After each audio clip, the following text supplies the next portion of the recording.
ओम नमः शिवाय। श्री शिवाय नमस्तुभ्यम। हर हर महादेव।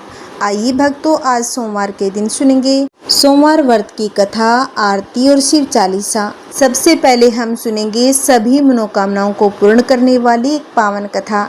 इस कथा को पूरी श्रद्धा प्रसन्नचित्त मन से पूरा सुनना। आधी अधूरी कथा सुनने से भगवान का अपमान होता है और व्रत का पूरा फल भी नहीं मिलता। तो आइए कथा को शुरू करते हैं। शिव पुराण कथा के अनुसार एक गांव में भगवान शिव का परम भक्त ब्राह्मण रहा करता था। ब्राह्मण जब तक रोज सुबह ब्रह्म मुहूर्त में उठकर नित्य कर्मों से निवृत्त होने के बाद भगवान शंकर का पूजन नहीं कर लेता था, तब तक उन्हें चैन नहीं पड़ता था। जो कुछ भी दान दक्षिणा में आ जाता, उसी से ब्राह्मण जी अपना गुजारा किया करते थे और दयालु इतने थे कि जब भी कोई ज़रूरतमंद मिल जाता तो अपनी क्षमता के अनुसार उसकी सेवा जरूर किया करते थे। इस कारण शिवजी के परम भक्त ब्राह्मण देवता गरीबी का जीवन व्यतीत कर रहे थे। अब पंडित जी इस दानी प्रवृत्ति से उनकी पत्नी उनसे चिढ़ती तो थी, किंतु उनकी भक्ति प्रायणता को देख उनसे अत्यधिक प्रेम भी करती थी। इसीलिए वह कभी भी उनका अपमान नहीं करती थी। साथ ही अपनी ज़रूरत का धन वह आस पड़ोस में मजदूरी करके जुटा लेती थी। एक समय ऐसा आया जब मंदिर में दान दक्षिणा कम आने लगी, जिसे पंडित जी को आर्थिक तंगी का सामना करना पड़ा। घर की मूल आवश्यकताओं की पूर्ति नहीं होने के कारण ब्राह्मणी दुखी रहने लगी। इस तरह समय निकलता गया। एक दिन सोमवार का दिन था। उस दिन भी पंडित जी हमेशा की तरह ब्रह्म मुहूर्त में उठकर नित्य कर्मों से निवृत्त होने के लिए नदी की ओर चल दिया। संयोग से उस समय उस राह से पार्वती और शिवजी गुजर रहे थे। अचानक से माता पार्वती की नज़र उस ब्राह्मण पर पड़ी और माता सोचने लगी कि आज तो ब्राह्मण देवता इतने उत्साहित नहीं लग रहे जितने कि हर रोज हुआ करते थे। पार्वती जी को बात समझते देर न लगी। उन्होंने शिवजी से कहा कि हे प्राणनाथ, यह ब्राह्मण देवता प्रतिदिन आपकी पूजा पाठ करता है, उपासना करता है, फिर भी आपको इसकी चिंता क्यों नहीं है? पार्वती जी की बात सुनकर शिवजी बोले कि हे प्रिय, अपनी भक्तों की चिंता मैं नहीं करूँगा तो कौन करेगा? पार्वती जी बोली कि हे देव, आपने अब तक उसकी सहायता क्यों नहीं की? शिवजी ने कहा कि देवी, आप निश्चिंत रहिए। अब तक इस ब्राह्मण ने जितने बेलपत्र शिवलिंग पर चढ़ाए हैं, वही आज रात्रि में उसे विलप पत्र उसे धनपति बना देंगे। यह बातचीत करके माता पार्वती और शिवजी वहां से चल दिए। किंतु संयोग तो देखिए, उसी समय उस रास्ते से एक व्यापारी गुजर रहा था। उसने छुपकर माता पार्वती की और शिवजी की वार्तालाप सुन लिया। व्यापारी ने अपना दिमाग चलाया, अगर बेलपत्र से ब्राह्मण धनपति हो सकता है तो फिर मैं क्यों नहीं हो सकता? यही सोचकर ब्राह्मण के घर पहुंच गया और ब्राह्मण से बोला कि पंडित जी, आपने अब तक जितने भी बेलपत्र शिव पूजन में चढ़ाए हैं वह सब मुझे दे दीजिए। बदले में मैं आपको 100 स्वर्ण मुद्राएं दूंगा। पंडित जी ने अपनी पत्नी से पूछा तो वह बोली कि पुण्य का दान ठीक तो नहीं, किंतु दे दीजिए, हमें धन की आवश्यकता है, इसीलिए दे दीजिए। अब ब्राह्मण ने सारे विलप के पत्र बोरे में भरकर सेठ जी को दे दिए। विलप पत्रों का बोरा लेकर सेठ जी पहुंच गए मंदिर और शिवलिंग पर बेलपत्र चढ़ाकर देखने लगे कि कब शिवजी कृपा करेंगे और कब वह धनपति बनाएंगे। प्रतीक्षा करते करते सेठ जी को आधी रात हो गई। सेठ जी चमत्कार देखने के लिए बहुत ही उतावले हो रहे थे। आखिर तीसरा पहर गुजरने के बाद सेठ जी के सब्र का बांध टूट ही गया और क्रोध ने आकर सेठ जी शिवलिंग को झंझोरने लगे। अब क्या हुआ कि सेठ जी के हाथ शिवलिंग के ही चिपक के रह गए। उन्होंने बहुत प्रयास किया, किंतु हाथ हिले तक नहीं। थक हार कर सेठ जी शिवजी से क्षमा याचना करने लगे तो शिवजी बोले कि लोभी सेठ, जिस ब्राह्मण के तूने ये विलप पत्र खरीदे हैं उसे 1000 स्वर्ण मुद्राएं देगा, तब जाकर तेरे हाथ खुलेंगे, नहीं तो ऐसे ही चिपके रह जाएंगे। प्रातः काल ब्राह्मण देवता पूजन के लिए आए तो देखा कि सेठ शिवलिंग पर हाथ चिपकाकर रो रहा था। तब उस ब्राह्मण ने सेठ जी से पूछा तो उस सेठ ने उस ब्राह्मण से कहा कि हे पंडित जी, शीघ्रता से मेरे बेटे को 1000 स्वर्ण मुद्राएं लेकर मंदिर आने को कहिए। अब ब्राह्मण ने सेठ के बेटे को बुलाया और सेठ ने वह स्वर्ण मुद्राएं ब्राह्मण को दिलवा दी और सेठ मुक्त हो गया।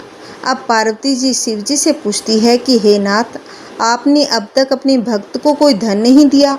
शिव जी बोले कि हे देवी, मेरे पास धन कहाँ है जो दूंगा, किंतु मेरा भक्त अब गरीब नहीं है। तुम ये स्वयं देख लो। जैसी कृपा भगवान शिव और माता पार्वती ने उस ब्राह्मण पर करी, वैसी कृपा हम सब पर करे। बोलिए शंकर पार्वती की जय। ओम नमः शिवाय। आइए भक्तों, अब हम सुनेंगे सोमवार व्रत की कथा। एक बार किसी नगर में एक साहूकार रहता था। उसके घर में धन की कोई कमी नहीं थी, लेकिन कोई संतान न होने के कारण वह बहुत ही दुखी रहता था। संतान प्राप्ति के लिए वह हर सोमवार को व्रत रखता था और पूरी श्रद्धा के साथ शिव मंदिर में जाकर भगवान शिव और माता पार्वती की पूजा किया करता था। उसकी भक्ति देखकर एक दिन माँ पार्वती प्रसन्न होकर भगवान शिव से साहूकार की मनोकामना पूर्ण करने का निवेदन करने लगी। पार्वती के आग्रह पर भगवान शिव ने कहा, हे पार्वती, इस संसार में हर प्राणी को उसके कर्मों का फल मिलता है और जिसके भाग्य में जो हो उसे भोगना ही पड़ता है। लेकिन माता पार्वती ने साहूकार की भक्ति देखकर उसकी मनोकामना पूर्ण करने की इच्छा व्यक्त की। माता पार्वती के आग्रह पर शिवजी ने साहूकार को पुत्र प्राप्ति का वरदान तो दिया, लेकिन उन्होंने बताया कि यह बालक 12 वर्ष तक जीवित रहेगा। माता पार्वती और भगवान शिव की बातचीत को साहूकार सुन रहा था, इसीलिए उसे ना तो इस बात की खुशी थी ना ही दुख। वह पहले की भांति शिवजी की पूजा करता और कुछ समय के बाद साहूकार की पत्नी ने एक पुत्र को जन्म दिया। जब वह बालक 11 वर्ष का हुआ तो उसे पढ़ने के लिए काशी भेज दिया गया। साहूकार ने पुत्र के मामा को बुलाकर उसे बहुत सारा धन देते हुए कहा कि तुम इस बालक को काशी विद्या प्राप्ति के लिए ले जाओ। तुम लोग रास्ते में यज्ञ कराते जाना, ब्राह्मणों को भोजन दक्षिणा देते हुए जाना। दोनों मामा और भांजे इसी तरह यज्ञ कराते और ब्राह्मणों को दान दक्षिणा देते हुए काशी नगर निकल पड़े। इस दौरान रात में एक नगर पड़ा जहां नगर के राजा की कन्या का विवाह था, लेकिन जिस राजकुमार से उसका विवाह होने वाला था वह एक आंख से काना था। राजकुमार के पिता ने अपने पुत्र के काना होने की बात को छुपाने के लिए सोचा, क्यों न उसने साहूकार के पुत्र को दूल्हा बनाकर राजकुमारी के साथ विवाह करवा दूं। विवाह के बाद इसको धन देकर विदा कर दूंगा, राजकुमारी को अपने नगर ले जाऊंगा। लड़के को दूल्हे के वस्त्र पहनाकर राजकुमारी से विवाह करा दिया गया। साहूकार का पुत्र ईमानदार था, उसे यह बात सही नहीं लगी, इसीलिए उसने अवसर पाकर राजकुमारी की ओढ़नी पर लिख दिया कि तुम्हारा विवाह तो मेरे साथ हुआ है, लेकिन जिस राजकुमार के संग तुम्हें भेजा जाएगा वह एक आंख से काना है। मैं तो काशी पढ़ने जा रहा हूँ। जब राजकुमारी ने अपनी ओढ़नी पर लिखी बातें पढ़ी तो उसने अपने माता पिता को यह बात बता दी। राजा ने अपनी पुत्री को विदा नहीं किया, फिर बारात वापस चली गई। दूसरी ओर साहूकार का लड़का और उसका मामा काशी पहुंच गए। वहां जाकर उन्होंने यज्ञ किया। जिस दिन लड़का 12 साल का हुआ उस दिन भी यज्ञ का आयोजन रखा था। लड़के ने अपने मामा से कहा कि मेरी तबीयत कुछ ठीक नहीं है। मामा ने कहा कि तुम अंदर जाकर आराम कर लो। शिवजी के वरदान अनुसार कुछ ही देर में उस बालक के प्राण निकल गए। मृत भांजे को देख उसके मामा ने विलाप करना शुरू कर दिया। संयोगवश उसी समय माता पार्वती शिवजी उधर से जा रहे थे। पार्वती माता ने भोलेनाथ से कहा कि स्वामी, मुझे इसके रोने के स्वर सह नहीं होते, आप इस व्यक्ति के कष्ट को अवश्य ही दूर करें। जब शिवजी मृत बालक के समीप गए तो वह बोले कि यह उसी साहूकार का पुत्र है जिसे मैंने 12 वर्ष की आयु का वरदान दिया था। अब इसकी आयु पूरी हो गई है। लेकिन मातृ भाव से विभोर माता पार्वती ने कहा, हे महादेव, आप इस बालक को और आयु देने की कृपा करें, अन्यथा इसके वियोग में इसके माता पिता भी तड़फ तड़फ कर मर जाएंगे। माता पार्वती के पुनः आग्रह पर भगवान शिव ने उस लड़के को जीवित होने का वरदान दे दिया। शिवजी की कृपा से वह लड़का जीवित हो गया। शिक्षा पूरी करके लड़का मामा के साथ अपने नगर की ओर वापस चल दिया। दोनों चलते हुए उसी नगर में जा पहुँचे जहाँ उसका विवाह हुआ था।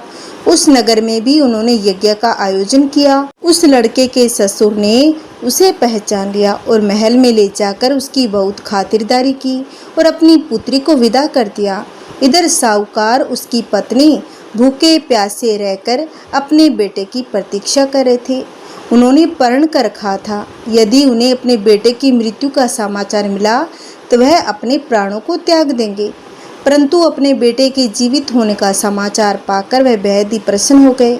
उसी रात भगवान शिव ने साहूकार के स्वप्न में आकर कहा कि हे सृष्टि, मैंने तेरे सोमवार के व्रत करने और व्रत कथा सुनने से प्रसन्न होकर तेरे पुत्र को लंबी आयु का वरदान दिया है।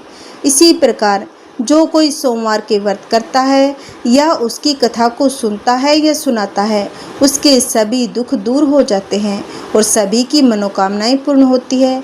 बोलिए हर हर महादेव, शिव पार्वती की जय। ओम नमः शिवाय। आइए भक्तों, अब हम सुनेंगे शिव चालीसा। जय गणेश गिरजा सुवन मंगल मूल सुजान, कहत अयोध्या दास तुम देहु अभय वरदान। जय गिरिजापति दीन दयाला, सदा करत संतन प्रतिपाला। भाल चंद्रमा सोहत नीके, कानन कुंडल नाग फनी के। अंग गोर सिर गंग बहाए, मुंडे माल तन सार लगाए। अस्तर खाल बागंबर सोहे, छवि को देखी नाग मन मोहे। मैना मातु की हवे दुलारी, बाम अंग सोहत छवि न्यारी।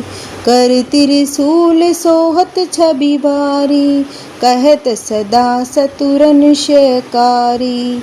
नंदी गणेश सोहित हम कैसे, सागर मध्य कमल है जैसे।